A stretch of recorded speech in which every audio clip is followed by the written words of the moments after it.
Балалар, мынадай есепті қалай шығарамыз? Білуіміз де мүмкін, білмейтіндер бізде бар шығар мүмкін. Енді қарайық. Біз 100 көлеміндегі сандарды қосу азайтуға түстік. 100 дегеніміз біздің 3 таңбалы сан. Мысалы, мынау 100. Бұны біз 3 таңбалы сан дейміз. Бірінші таңба, екінші таңба, үшінші таңба.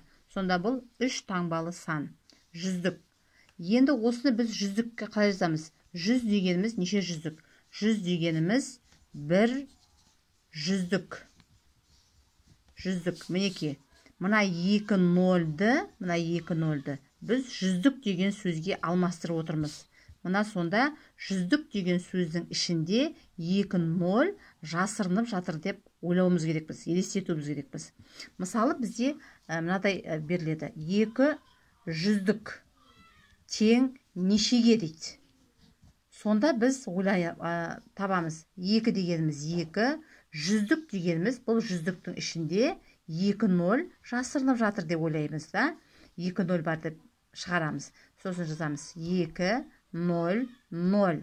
Бұл сонда шығады 2 жүз деген сан.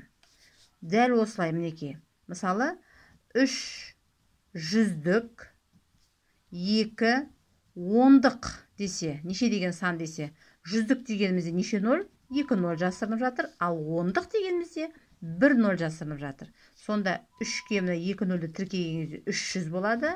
Оған 2 ондық дегеніміз 2-ге 1 нөл тіркегенімізде 20 болады. Мына сонда 300, оған қосамын, мына 20-ны. 320 болады екен. Ал егерде 400-дік 6 ондық 2 бірлігі бар жерде. Бұл қандай сан шығады? Жүздік дегеніміз білеміз 2 0, мінеке 4, 2 0 бар, бұл 400. 6 ондық дегеніміз тек 1 0, 1 0. 6 0 бұл 60. 2 бірлік дегенімізде, бірлік дегенде ештеңе тіркелмейді, тек мына 2-ның өзі болады тек. Енді қосайық. 400, оған қосамын 60-ты, оған қосамын 2-ні. Сонда шығады 462 деген сан. Енді мынаған қарайық. Бүгінгі екінші тапсырмада беріліп тұрған 300 бен 100-ді білеміз. 300-ге 100-ді қосамыз неше? 400. Енді осы 400-ден азайтамыз 300-дік.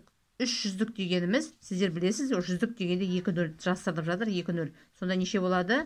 300 болады. 400-ден азайтамыз 300-ді, 100 болады. Енді арғай осы 100-ге қосамыз 100-дік. 100-дік дегеніміз, міне 100-дік дегенде 2 нөл жасырынып жатыр. 2 нөлді шығарамыз 100-дікке, мінеке. Сонда бұл неше болды? Мінеке 1 0 0, бұл 100 деген сан. Енді мына 100-ге мына 100-ді қосамыз, сонда шығады 200.